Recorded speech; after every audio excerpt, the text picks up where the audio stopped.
Graça e paz! Bem-vindo ao canal Bereano Sagrado. Sou Flávio Gabriel e trago para você o documentário bíblico Desmascarando os Mormons.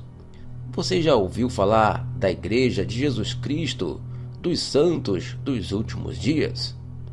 Esta é o nome da Igreja dos Mormons. Muitos são aqueles que pensam que esta igreja é evangélica e até a visitam pensando que estão visitando mais uma igreja. Mas não é. Se trata de uma seita, mas não uma simples seita, e sim uma das seitas mais poderosas e influentes no mundo e por isso bem perigosa. Neste vídeo você verá várias pessoas que eram mormons e o que aconteceu na vida delas. Você verá também várias doutrinas que os mormons acreditam, a poligamia, os rituais e várias heresias, incluindo uma animação que explica exatamente como é o Deus dos mormons e o Jesus que eles acreditam, que são completamente diferentes do Deus e do Jesus da Bíblia. Para esta seita, o livro dos mormons é superior à Bíblia Sagrada. O nome original deste documentário é Fabricantes de Deuses. Ele foi feito em 1982 e, com os seus direitos autorais cedidos livremente, eu pude remasterizar este vídeo e trazer para você. Este vídeo faz parte da nossa série Combate às Seitas e Heresias do nosso canal Bereano Sagrado. Então, fique atento aos próximos vídeos desta série que vem por aí. Para isso, se inscreva em nosso canal e ative o sininho para receber as notificações sobre novos vídeos. E não se esqueça de deixar aquele like abençoado. Amém? Vamos ao documentário Desmascarando os Mormons.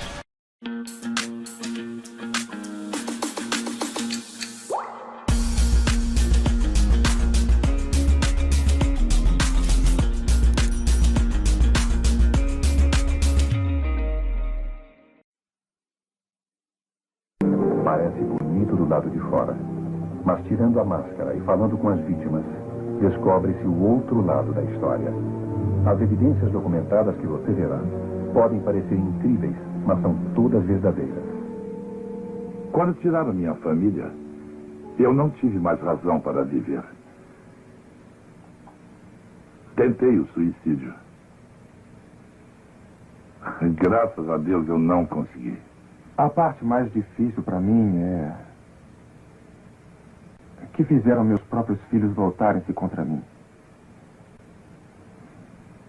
Você sabe, a lavagem cerebral dessa organização é incrivelmente eficaz.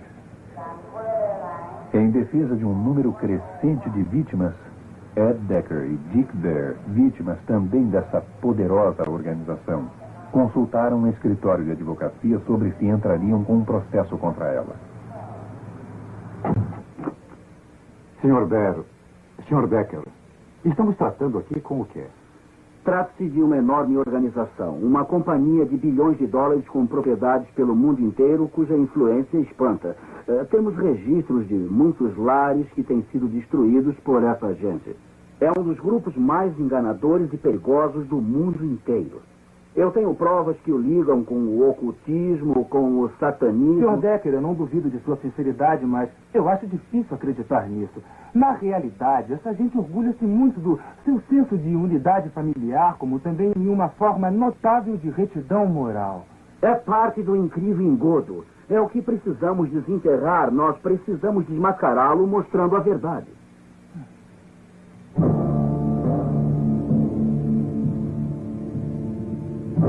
O lado oculto do mormonismo. Uma distribuição Comex. Versão brasileira Herbert Richards. Cidade do Lago Salgado, Utah, meca do mormonismo. Uma das religiões mais ricas do mundo e que cresce tanto que tem mais de 6 milhões de membros pelo mundo. Para o mundo lá fora, a Igreja Mormon mostra uma imagem familiar bem cuidada. Destacam a união da família, um relato inspirador e elevados padrões morais. A Igreja Mórmon, conhecida como a Igreja de Jesus Cristo dos Santos dos Últimos Dias, ou SUD, envia milhares de missionários por ano para propagarem o mormonismo pelo mundo todo. Quase todos são treinados aqui, num centro especial junto da Universidade Brigham Young, ou BYU. Para a maioria de nós, os Mormons parecem cristãos verdadeiros, vivendo aquilo que creem. Dr. Harold Goodman, professor da BYU, ex-bispo Mormon, atualmente um presidente de missão na igreja. A igreja encoraja a família a reunir-se sempre que possível em diversas atividades, como, por exemplo, a noite familiar. O pai, o patriarca da família, reúne os seus familiares, fazem uma oração, cantam um ou dois cânticos e etc. I looked out the window and what did I see? Popcorn dropping on the apricot tree. Somos uma igreja centralizada na família, pois cremos que famílias fortes formam uma nação forte. Nações fortes formam um mundo forte. O crescimento da Igreja Mórmon tem sido fenomenal. Dentro de 50 anos, contará com 70 milhões a 100 milhões de pessoas. Assim será por muitas razões, e uma delas é o vasto programa missionário por todo o mundo. Atualmente, há cerca de 28 mil missionários em 186 missões. Milhares dos primeiros membros desse movimento foram recrutados na Inglaterra, aumentando assim a igreja na América no início do século XIX. Brian Grant, diretor de Relações Públicas da Igreja Mormon na Grã-Bretanha e Irlanda, onde a igreja tem crescido cerca de 1000% nos últimos 20 anos. A ideia que todos têm dos missionários mormons é de dois jovens de roupa escura em bicicletas, batendo nas portas em horas inoportunas. Mas há um número crescente de moças trabalhando nas missões e casais já aposentados que também querem anunciar o Evangelho de Jesus Cristo.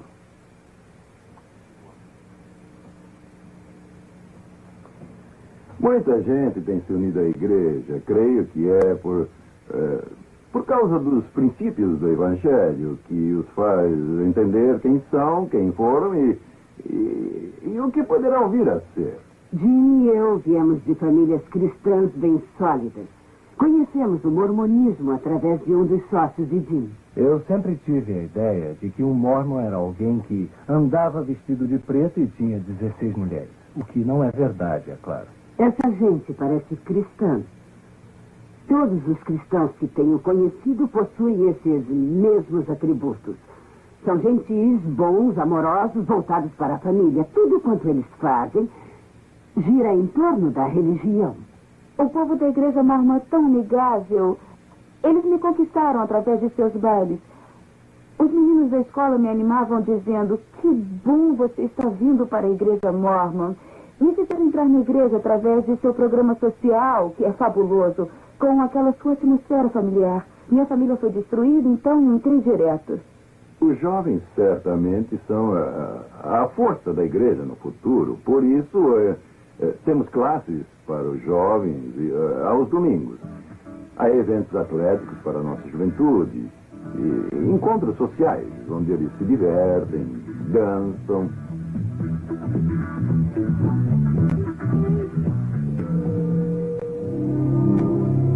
Muitos dos eventos sociais, bem como os cultos regulares, têm lugar nas capelas, que estão sendo construídas em média de 2 por dia ao redor do mundo. Porém, há quase 50 templos mormons que servem a um propósito bem diferente. Ali não há cultos normais, só há cerimônias secretas, reservadas para uma elite selecionada. O alvo de todo santo dos últimos dias é vir a casar-se, formando uma unidade familiar na casa do Senhor.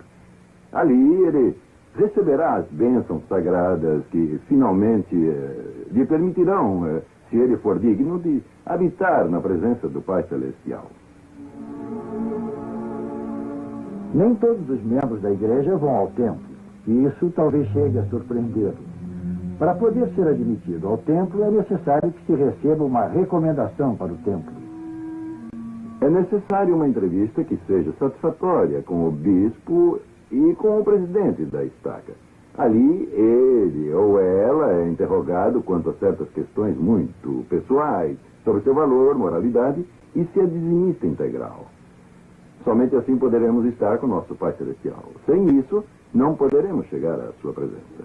Ao ser admitido no templo e aderindo a várias regras, tais como abster-se de chá e café, doar uma porção substancial do salário à Igreja Mórmon e trabalhando de graça para diversas organizações da Igreja, o Mórmon digno pode tornar-se ele mesmo um deus na vida por vir, governando o seu próprio planeta com um bom número de esposas deusas. Assim você pode ver por que o templo é tão importante para nós, os mormons. Porque quem for digno de entrar no templo, recebendo ali as ordenanças e os convênios e guardá-los, finalmente poderá tornar-se o próprio membro um deus.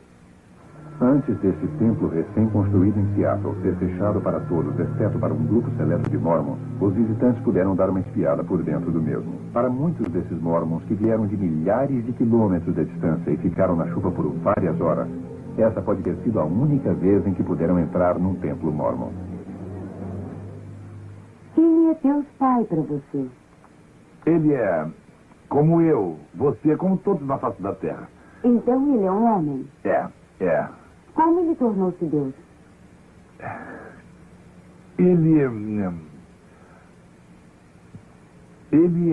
é perfeito em tudo. Então, se formos perfeitos, poderemos ser como Deus?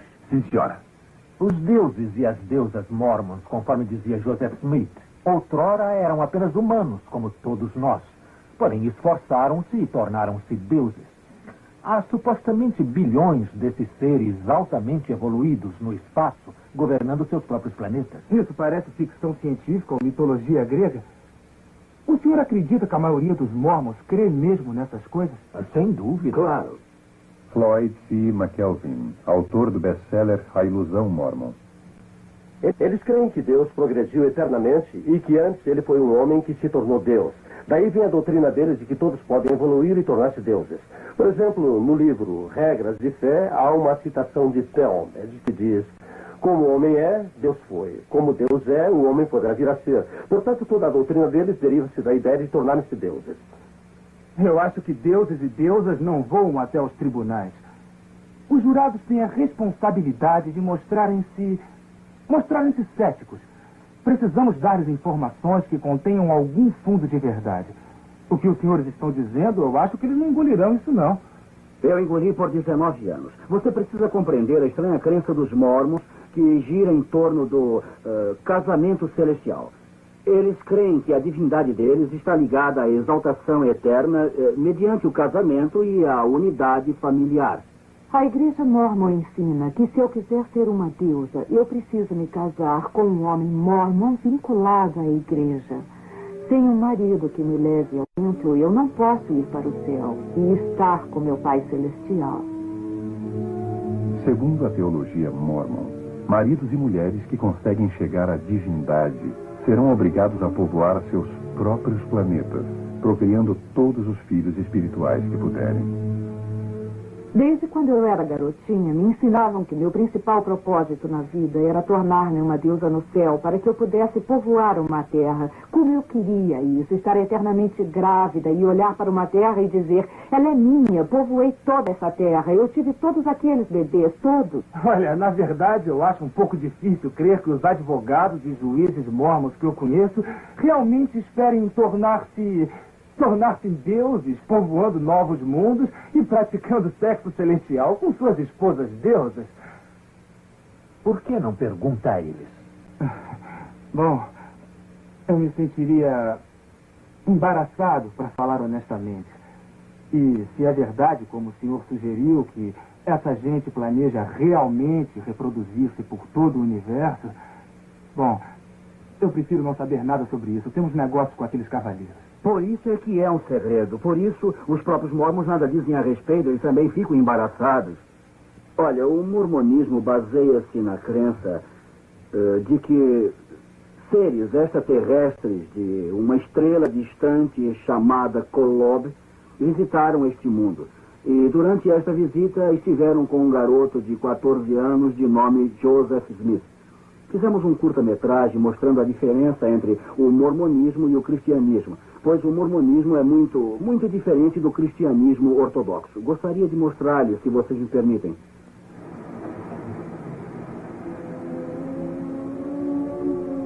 O mormonismo diz que incontáveis planetas espalhados pelo cosmos são governados por muitíssimos deuses, que antes foram seres humanos como nós.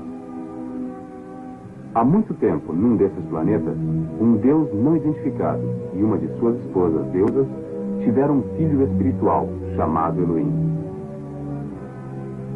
Depois, esse espírito nasceu de pais humanos, que lhe deram um corpo físico. Obedecendo ao ensino mórmon, morrendo e ressuscitando, ele mostrou-se ser digno e foi elevado à divindade como seu pai. Os mormons creem que Elohim é seu pai celestial e que ele vive com suas muitas esposas deusas num planeta próximo da misteriosa estrela Kolob. Aqui, o deus do mormonismo e suas esposas, mediante interminável sexo celestial, produzem bilhões de filhos espirituais. Para decidir sobre o destino deles, o chefe dos deuses mormons convocou um conselho nos céus. Estavam presentes os dois filhos mais velhos de Elohim, Lúcifer e seu irmão Jesus. Foi exposto um plano para formar o planeta Terra, onde os filhos espirituais tomariam corpos mortais e distinguiriam entre o bem e o mal. Lúcifer apresentou-se para tornar-se o salvador deste mundo. Querendo a glória para si, planejou forçar todos a se tornarem deuses. Opondo-se à ideia, o Jesus Mormon sugeriu dar aos homens o livre-arbítrio como em outros planetas. E foi aprovada a proposta do Jesus Mormon, que se tornaria o salvador do planeta Terra.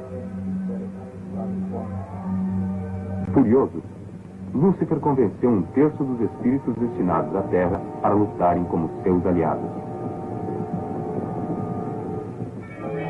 Lúcifer, então, tornou-se o diabo e seus seguidores os demônios. Enviados a este mundo, não teriam corpos de carne e ossos. Os espíritos que não foram valentes na batalha contra Lúcifer foram amaldiçoados, nascendo com pele negra. Assim os mormons explicam a raça negra. Os espíritos mais valentes contra Lúcifer nasceriam em famílias mormons na Terra.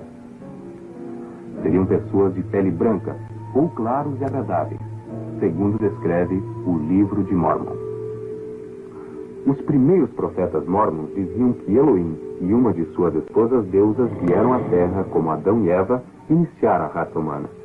Milhares de anos depois, Elohim veio novamente à Terra, em forma humana, vindo de sua estrela Kolob, para fazer sexo com a Virgem Maria, a fim de dar a Jesus um corpo físico. O apóstolo mormon Orson Hyde ensinou que Jesus, ao atingir sua maturidade, teve pelo menos 3 esposas: Maria, Marta e Maria Madalena. Por meio delas, o Jesus mormon, de quem Joseph Smith dizia ser descendente direto, supostamente já era o pai de alguns filhos antes de ser crucificado. Segundo o Livro de Mormon, após a sua ressurreição, Jesus veio às Américas pregar aos índios, os quais os mormons creem ser realmente israelitas.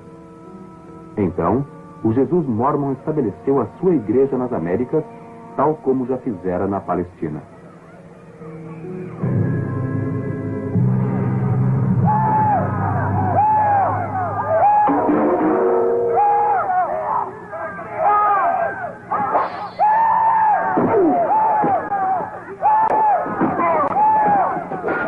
Pelo ano de 421 d.C., os índios israelitas, de pele escura, conhecidos como lamanitas, destruíram todos os nefitas claros após grandes batalhas. Os registros nefitas teriam sido escritos em placas de ouro e foram escondidos por Moroni, o último nefita vivo no Monte Cumorah. 1400 anos depois, um jovem caçador de tesouros, Joseph Smith, conhecido por suas fantasias, afirmou ter descoberto essas placas de ouro perto de sua casa, no estado de Nova York. Hoje ele é honrado pelos mormons como um profeta, pois afirmou haver recebido visões do mundo espiritual, nas quais lhe foi mandado organizar a Igreja Mórmon, pois todos os credos cristãos eram uma abominação. Foi Joseph Smith quem deu origem à maioria dessas doutrinas estranhas que milhões hoje afirmam ser a verdade. Mediante um rígido código de requisitos financeiros e morais, e realizando ritos sagrados no templo por si mesmos e pelos mortos, os Mormons esperam poder provar que são dignos, tornando-se assim deuses. Os Mormons ensinam que todos terão de apresentar-se no juízo final diante de Joseph Smith, do Jesus Mormon e de Elohim.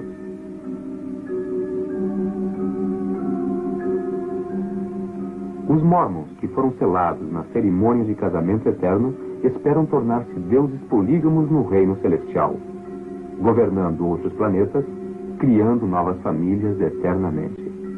Os Mormons são gratos a Deus por Joseph Smith, que dizia ter ele feito mais para preservar a igreja do que qualquer outro homem, inclusive Jesus Cristo. Os Mormons creem que ele morreu como um mártir, vertendo seu sangue por nós para sermos deuses também. Deuses vindos de Kolob. Parece Von Däniken ou A Guerra nas Estrelas. Eu sei que é estranho, eu sei que, como ser finito, jamais poderei me tornar um Deus infinito. É absurdo. E foi aí que parei de crer nisso, mas minha esposa não queria nem falar a esse respeito. Ela teve que se divorciar de mim para se casar com outro homem que procurasse chegar à divindade. Ou ela não poderia tornar-se uma deusa. A Igreja Mórmon pressiona as pessoas para divorciarem-se dos seus cônjuges se por acaso não atingirem os padrões dessa igreja, e também as pressiona a se casarem com outros que estejam tentando chegar à divindade? A minha motivação deriva-se, pelo menos em parte, da minha experiência pessoal. Eu me lembro do meu bispo me aconselhando a divorciar-me da minha esposa. E eu vi os meus 5 filhos que eu criara na Igreja Mórmon serem tirados de mim. E atravessei vários e vários anos procurando uma reconciliação. Eu conheço centenas de famílias cujas histórias, parecidas com a minha, partiriam o seu coração. Greg e Jolene, divorciados por causa da Igreja Mórmon e depois casados de novo. Ele foi criado como cristão e eu como mórmon. Tínhamos um ótimo relacionamento, mas tudo sempre voltava ao mormonismo. Eu tinha que convertê-lo de algum modo. Após 2 anos e meio de muito tentar, eu desisti e fui aconselhada a divorciar-me dele.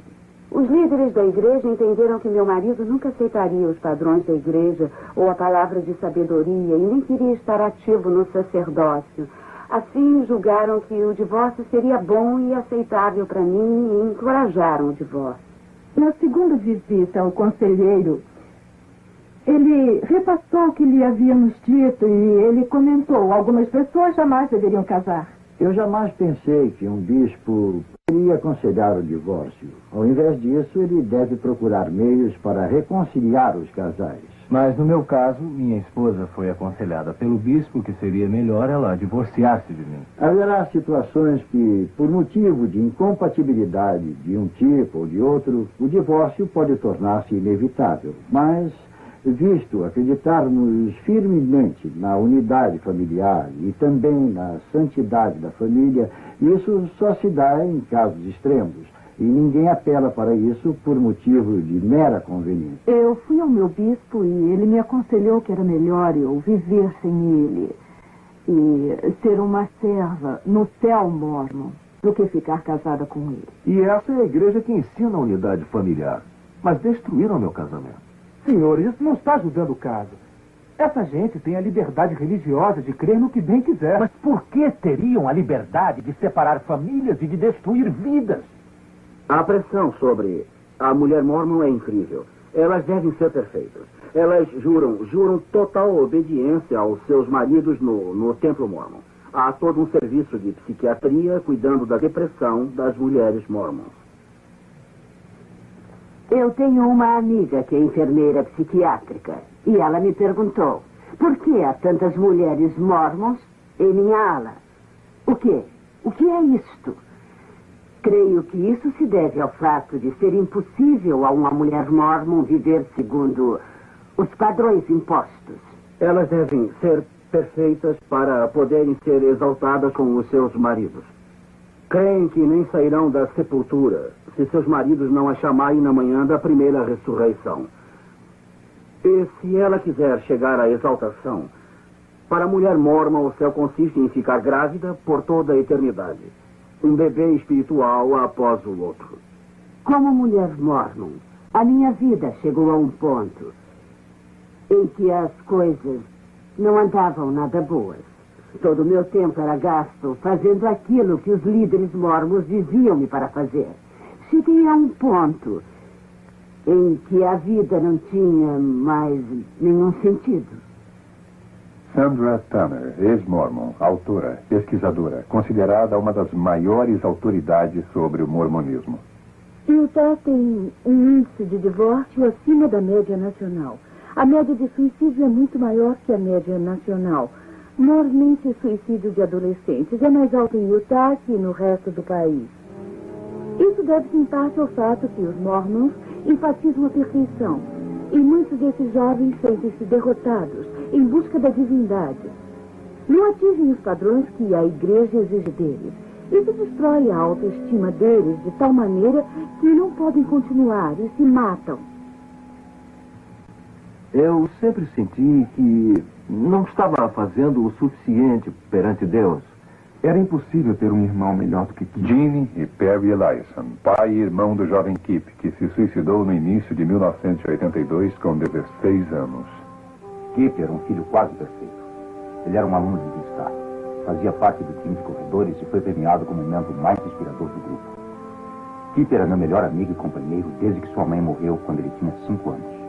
Nos últimos 2 anos, Kip andava tão ocupado com suas atividades na igreja que deixou quase tudo mais. Quanto mais ele se envolvia na igreja, mais deprimido ficava. Eu me sentava ao seu lado e discutia esse problema com ele para descobrir o que o preocupava. Então ele revelou que tinha sensações sexuais em conflito direto com os ensinos da igreja. Quando Kip recebeu conselhos, eles só fizeram reforçar os ensinos da igreja, o que diminuiu mais o seu senso de valor pessoal. Sei pelo que Kip estava passando. Também fui entrevistado, como ele foi. A pressão era grande para eu esforçar-me para ser digno e perfeito o tempo todo. O problema é que Kip levou a questão muito a sério. A Igreja Mormon, com seus belos anúncios na revista Seleções, gostaria que crêssemos que ela é cristã de ponta a ponta. Mas quem está de fora não vê como quem está por dentro. Na Igreja Mormon, o próprio livro de Mormon chama os cristãos de prostituta de toda a terra. A cerimônia do templo zomba dos pastores cristãos, representando-os como mercenários de Satanás. Quando entrei para a igreja, eu comecei a indagar. Não era a mesma coisa. Não era cristã, como diziam a minha mãe e a mim. Não era certo. Todo o que crê em Cristo é um cristão. Acreditamos que somos cristãos acima de todas as outras denominações, por termos tantas informações reveladas sobre o nosso Redentor, nosso Salvador, Jesus, o Cristo.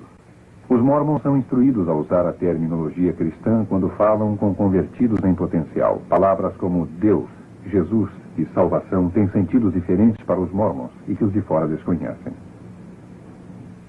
Você pensa que o mormonismo é cristão? Sim, cremos em Deus, o Pai Eterno, em seu Filho Jesus Cristo e no Espírito Santo.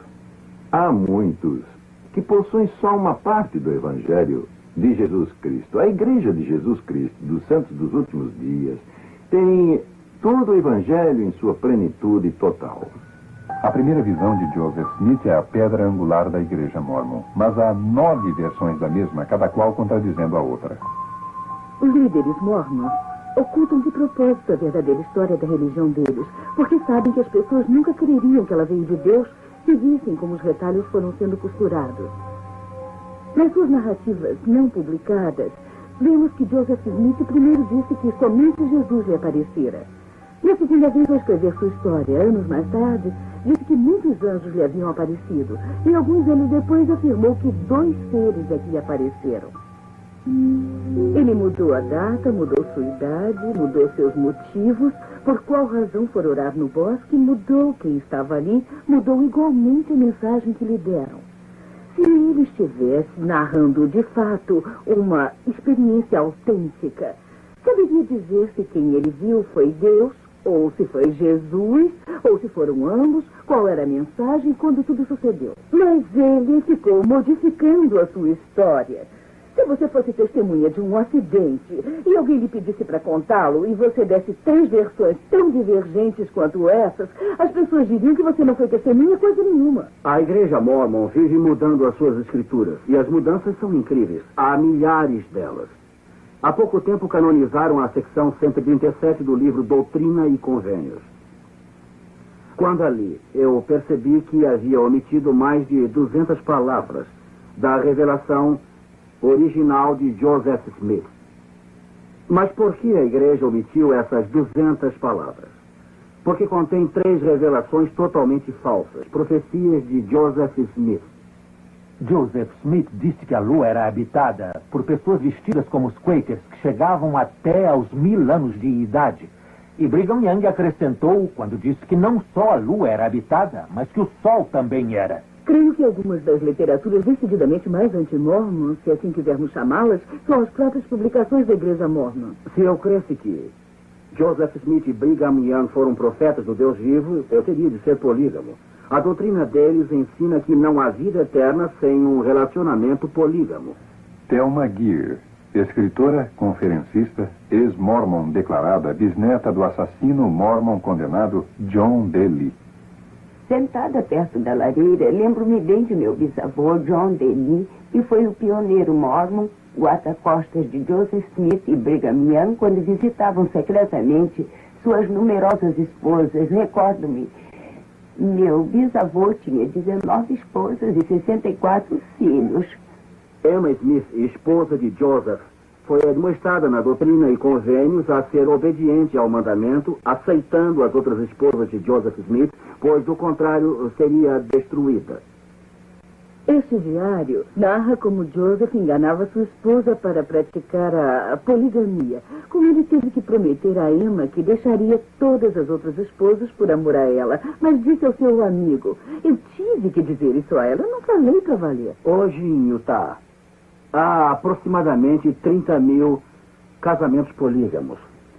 São os fundamentalistas que creem que Brigham Young era um profeta de Deus e que essa seção de doutrina e convênios é verdadeira e que eles não podem anular esse pacto eterno com Deus por alguma lei do país. A Igreja Mormon oculta propositalmente de seus membros os registros de seus primeiros líderes, de seus antigos documentos, de suas primeiras publicações.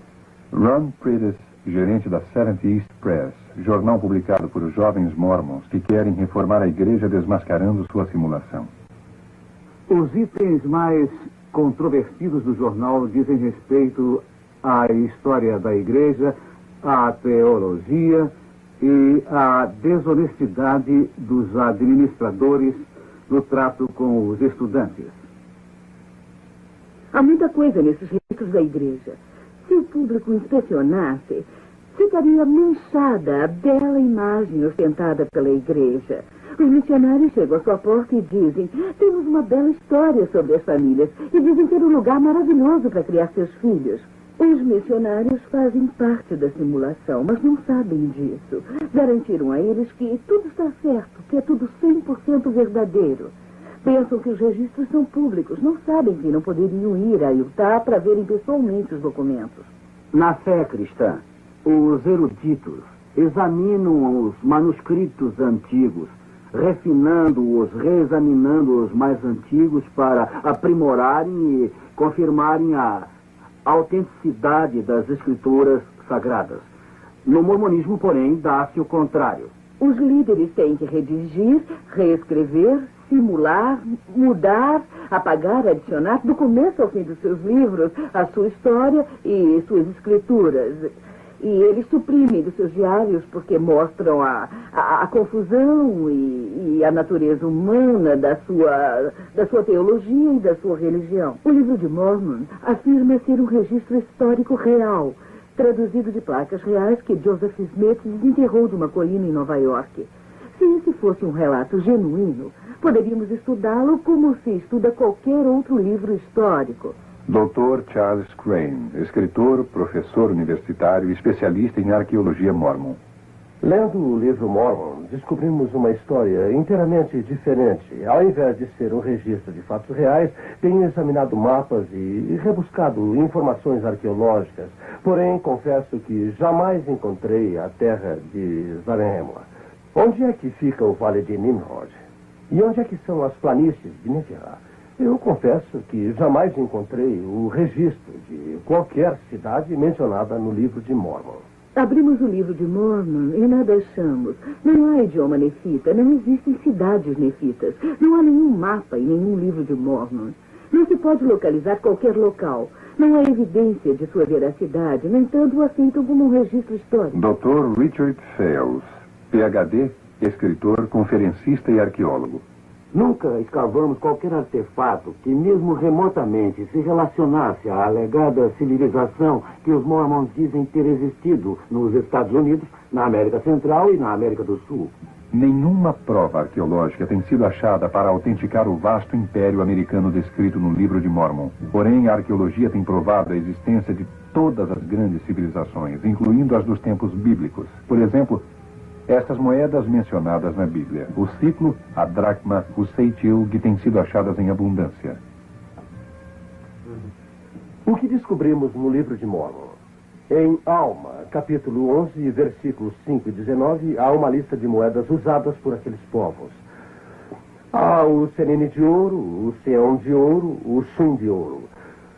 Havia moedas menores, o shiblon, o shibrum e o lia. Seria preciso dizer que nenhuma dessas moedas jamais foi encontrada. Muitas pessoas não compreendem o livro de Mormon. Essa é a narrativa do povo que ocupava o continente americano, a América do Norte, Central e do Sul, desde 600 AC até cerca de 420 DC. Há muitas evidências, naturalmente, de que haviam pessoas vivendo naquelas regiões. Eu sou levado a crer, com base nas pesquisas, que não se trata de um relato real, mas de um conto de fadas, como Alice no País das Maravilhas. Décadas de pesquisas por arqueólogos mormons não puderam descobrir qualquer indício do povo, dos locais ou dos eventos descritos no livro de Mormon. E missionários mormons do mundo inteiro estão convertendo pessoas à igreja mormon, explicando que a arqueologia tem provado que o livro de Mormon é verdadeiro. Uma das escrituras, obras padrão da igreja, chama-se A Pérola de Grande Valor. Ali há o livro de Abraão, que Joseph Smith disse ter sido traduzido de fragmentos de papiro que ele comprara de um empresário que estava viajando pela área. Por volta de 1842, sem conhecer a língua egípcia, ele traduziu os fragmentos para a forma do livro de Abraão. O manuscrito ficou desaparecido até 1967. Agora, porções dele foram redescobertas e famosos egiptólogos agora o têm examinado e traduzido e viram que ele nada tem a ver com o tempo de Abraão. Joseph Smith não acertou ao menos uma palavra em toda a tradução. De fato, ele tomou uma pequena letra parecida com um E invertido e a traduziu por 76 palavras com 7 nomes. Bem, há coisas embaraçosas para a igreja. Admiro-me realmente do grande número de pessoas inteligentes que estão na igreja mormon, aceitando coisas que não podem ser provadas. Ficam tão cativas que têm medo de examinar. Por diversas vezes, eles têm admitido que, ao invés de se assentarem e estudarem conosco, preferem aceitar o que dizem os seus líderes. A igreja mormon tem um profeta vivo cujas palavras abafam a Bíblia ou qualquer escrito mormon anterior. Assim, o profeta Spencer W. Kimball, em meio à crescente pressão social e problemas raciais no Brasil, recebeu uma revelação divina que o capacitou a suspender a maldição contra os negros que até pouco tempo eram tidos pela igreja mormon como baixos nos seus hábitos, desajeitados, inferiores na aparência, desprezados e geralmente sem a bênção da inteligência normal.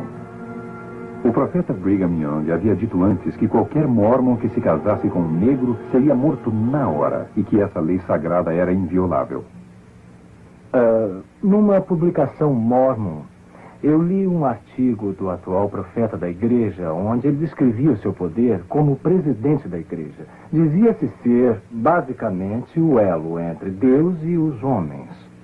Cremos que o profeta mais importante é o profeta vigente da época. Assim, quando ele fala como profeta, cremos que é como se o Senhor estivesse falando.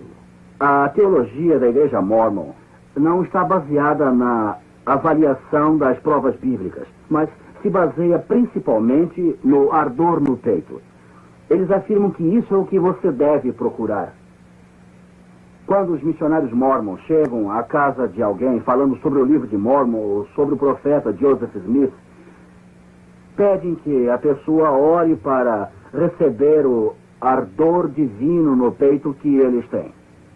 Isso provará que Joseph Smith é um profeta de Deus e que o livro de Mormon é escritura real. Assim, trata-se de uma avaliação subjetiva. A escritura não é para ser examinada. Eles nos encorajam a ler o livro de Mormon. E não a ler a Bíblia, mas sim a orar, para sabermos se o livro de Mormon diz mesmo a verdade. Quando falamos sobre essas coisas com os Mormons, alguns dizem: não me importa se cada profecia de Joseph Smith estiver errada. Eu senti o ardor no meu peito e vi que a igreja é verdadeira. Pergunto, você já o submeteu à prova? Dizem, não preciso pô-lo à prova. Tenho ardor no meu peito. Acreditam totalmente em tudo quanto é Mormon. O que você verá agora é uma autêntica e inédita reinterpretação das cerimônias secretas do Templo Mormon, que a maioria dos Mormons nunca assistiu. E os que as viram juraram nunca revelar o segredo, sob pena de morte.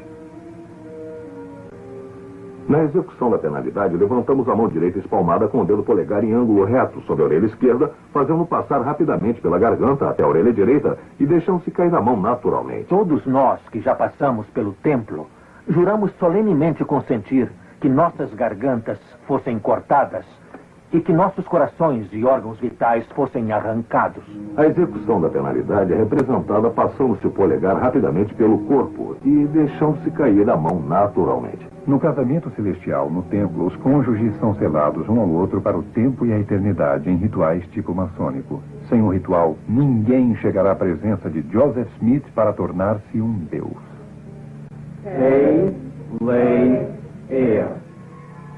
Irmão José Prates, tendo autoridade, eu te lavo em preparação para receber a tua unção em lugar e a favor de João Alves Campos, falecido, para que fiques limpo do sangue dos pecados desta geração. Irmã Neuza Brandão, eu te lavo em preparação para receber a tua unção em lugar de... Elisa Barreto. Elisa Barreto, falecida, para que fiques limpa do sangue dos pecados desta geração. Eu lavo a tua cabeça para que teu cérebro e tua mente fiquem claros e ativos. Teus olhos para que eles vejam claramente entre a verdade e o erro. Milhares de cerimônias ocultistas são realizadas a cada dia pelos mortos para que também recebam os benefícios do mormonismo. Os mormons têm sido encorajados a ter encontros com os mortos. E vez por outra os demônios personificam mortos e aparecem aos mormons, dizendo que se converteram ao mormonismo no mundo espiritual e querem que sua genealogia seja pesquisada. Teus lombos para que sejas frutífera e te multipliques e enchas a terra, alegando-te em tua posteridade. Teus órgãos vitais e intestinos para que sejam fortes e saudáveis e possam cumprir suas funções. Teu peito para que receba puros e virtuosos princípios. Nosso profeta vivo disse-nos que a igreja tem 3 propósitos. Um é proclamar o evangelho de que temos falado. O outro propósito é aperfeiçoar a vida dos santos. E o terceiro é redimir os mortos. Consequentemente, ocupamos-nos na pesquisa de nomes e lugares de nascimento de nossos familiares, bem como de todas as pessoas possíveis. Uma grande característica que distingue a Igreja Mórmon de todas as grandes religiões é seu fanático programa de evangelizar os mortos. A Igreja Mórmon opera o maior centro genealógico do mundo, com mais de 600 funcionários, que ficam classificando e catalogando recenseamentos, registros, documentos e testamentos. Esta informação é microfilmada e guardada aqui, 32 quilômetros fora da cidade do Lago Salgado.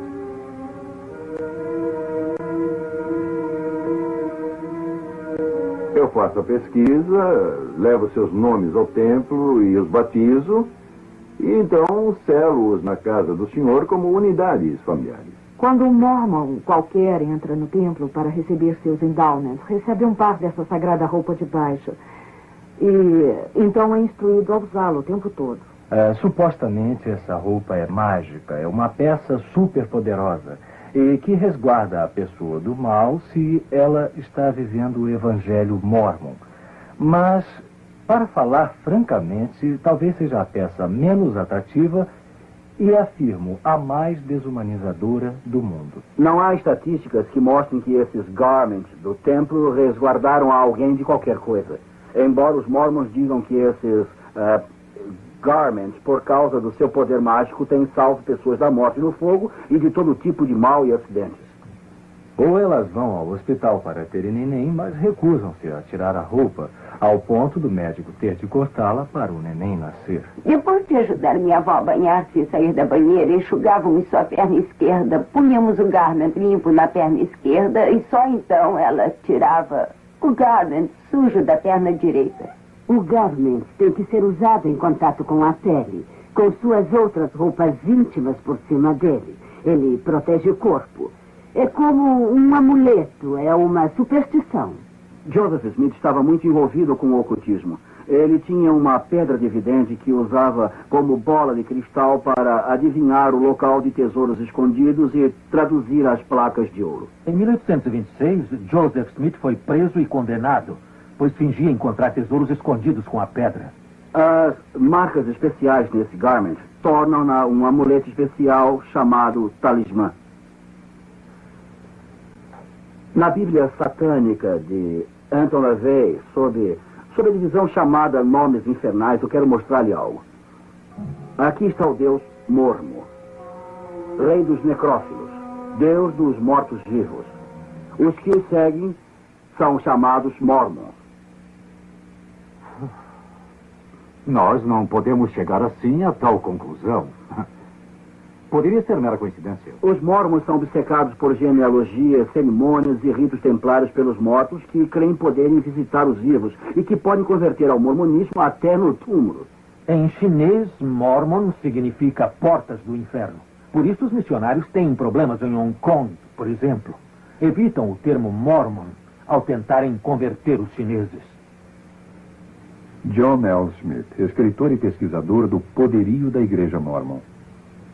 A Igreja Mormon é a segunda maior instituição financeira a oeste do rio Mississippi.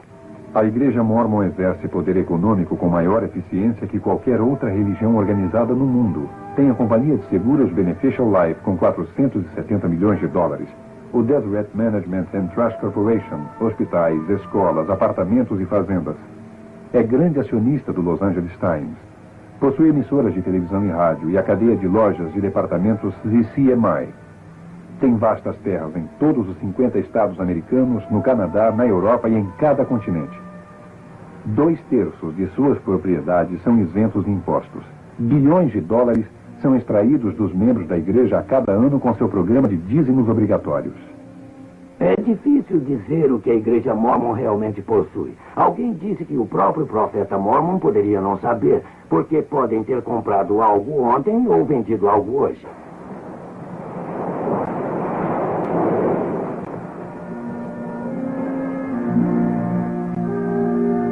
Os Mormons têm uma enorme parte do Havaí. São uma das principais instituições financeiras da região.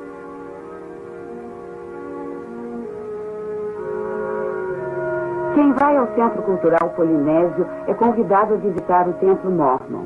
Depois do Templo de Lago Salgado, o Templo do Havaí é o mais visitado do mundo. Eles apresentam a Igreja Mormon num filme e fazem a pessoa deixar sua assinatura. O nome e o endereço da pessoa são então enviados a um missionário da área onde ela reside. Pouco depois dela voltar de sua visita ao Templo do Havaí, é visitada pelos missionários mormons, que indagam se ela gostou de sua visita ao templo e se quer saber mais sobre a igreja, usando esse método para compartilhar as doutrinas mormons com as pessoas. Eles têm outros modos de recrutar membros, como missionários de porta em porta, centros para visitantes, milhares de grupos de escoteiros e instituições educacionais. E através da cadeia de hotéis Marriott, onde a literatura mormon é posta em cada quarto. Apesar de toda a conversa de construção de uma sociedade ideal, o estado de Utah, que é 70% mormon, encabeça a nação em número de falências e fraudes e também é um líder em número de divórcios, suicídios, abuso de crianças, gravidez de adolescentes, doenças venéreas e bigamia. Há muitos na igreja que têm dificuldades para acreditar nela. Outros não creem sob hipótese nenhuma. Após 5 ou 6 meses dentro da igreja Mormon, meu filho notou o seu engano. Uma das coisas que o fizeram duvidar foi a ridícula ideia dos Mormons de alguém tornar-se um Deus. Eu me lembro de quando fui falar com o bispo. Foi um pouco antes de eu resolver deixar a igreja. E então perguntei-lhe, bispo, onde está o amor nessa igreja? E com lágrimas escorrendo pelo meu rosto, eu lhe disse, não me sinto amada. Nós ouvimos toda essa conversa sobre o amor e de como estamos cuidando de todos e da noite familiar. Mas onde está o amor? Por que não me sinto querida? E ele ficou sentado, olhando para mim como se não tivesse qualquer sentimento. O mormonismo menospreza a Bíblia, menospreza todas as outras igrejas, para que os mormons que perderem a fé no mormonismo pensem que nada existe nelas que tenha valor. Eu acreditava que se a igreja mormon não era verdadeira, não havia igreja verdadeira. Eu tinha um daqueles testemunhos ardentes da igreja mormon. Quando eu estava crescendo, durante a infância, minhas irmãs, meu irmão e eu éramos muito amigos. Nós éramos grandes companheiros. Desde que saí da igreja mormon, minhas irmãs cortaram completamente sua amizade comigo. Uma das regras da igreja mormon é que se alguém quiser entrar no templo, não pode associar-se a membros apóstatas, e é assim que me chamam. Depois que deixei a igreja, as coisas mudaram. Meus amigos não falavam mais comigo. Embora eu tivesse deixado voluntariamente a igreja, ao perceber que ela é falsa, eu fui excomungada da igreja mormon. E excomunhão é um termo pejorativo. Com raras exceções, quase todos os nossos amigos mormons romperam amizade conosco. Fui posta de lado. O namorado que eu tive durante todo o ano em que estudei na BYU rompeu o namoro. Ele estava se preparando para a missão. Não queria falar comigo. Disse-me de chofre, você não irá comigo ao templo e pronto. Meus colegas tiveram ordem de não falar comigo. Nossos 2 filhos, na época, estudavam na universidade. E trouxeram alguns jovens mormons para conversarem comigo. Eles me contaram que alguém no Instituto Mormon havia dito que fomos excomungados por motivo de adultério. E essa é a maior mentira que já existiu. Em Utah é muito difícil alguém deixar a igreja. Isso é, publicamente. Em primeiro lugar, a ameaça ao seu emprego. Talvez seu patrão seja mormon. Isso pode ameaçar seriamente seu lugar na firma. Eu sei de muita gente que trabalha para a própria igreja, temendo perder a sua posição. Outras pessoas temem o divórcio. Conheço pessoas em altas posições na igreja que não acreditam no mormonismo. Um mormon que me disse que de modo algum crê no mormonismo. Faz pouco tempo, o marido de uma família mormon começou a fazer indagações.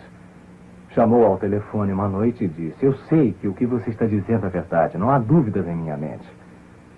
E não posso achar falhas em suas razões. E acrescentou, eu tenho um medo danado de perder minha esposa, os filhos e meu negócio, porque se eu falar sobre o que descobri, eu perderei tudo. O motivo de muitos é que o mormonismo é um bom lugar para se criar a família. É a estrada fácil. Se você está lá e já faz parte da coisa, por que provocar barulho? O maior perigo e que me levou para dentro é que pensei que fosse uma igreja cristã. Mas não era uma igreja cristã. Era uma seita. Ao invés de ler uma das obras padrão da igreja, eu li a Bíblia.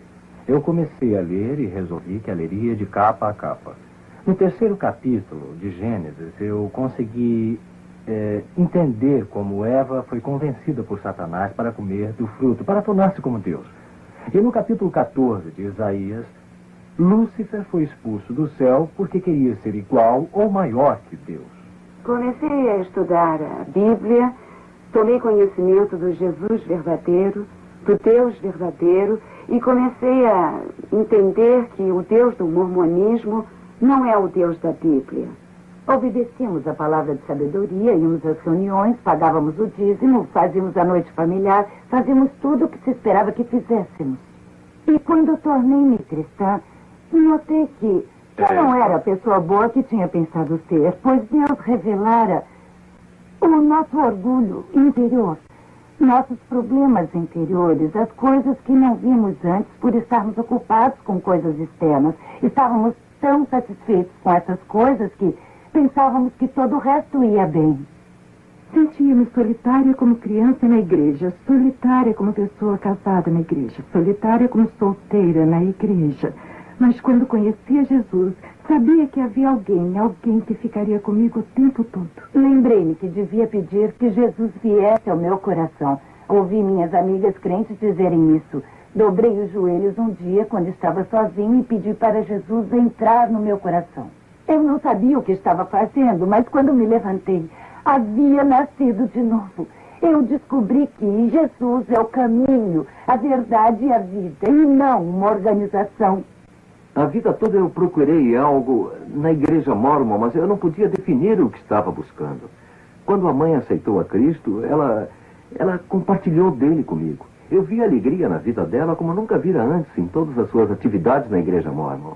E era o que eu precisava.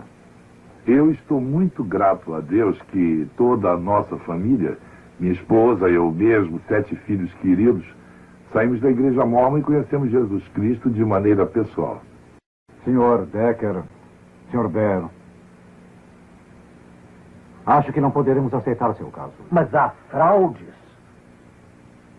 decepções deliberadas, famílias e vidas sendo destruídas.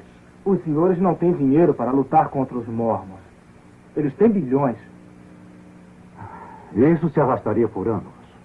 E eles têm os recursos. Os senhores nos levaram de ida e volta até Colóvia, mas os jurados não nos acompanhariam. As seitas são protegidas sob o atual sistema legal. Continuarão a proliferar à custa de vidas humanas e famílias. Eis o que restou do meu filho Kip. Esta é sua última carta. Papai, te amo mais do que posso exprimir. Se possível, eu ficaria vivo por sua causa. Pois amo só você. Mas não é possível. Antes de tudo, devo amar a mim mesmo, mas não me amo. Uma estranha sensação de trevas e autodesprezo apossou-se de mim. Infelizmente, devo ceder a essa sensação horrível. Essa turbulência só alguns entendem.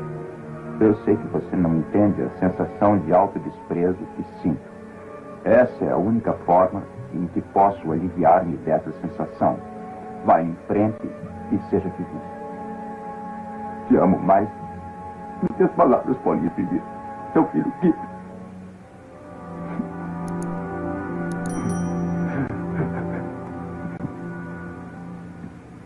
Se deixasse hoje, o que sentiria mais?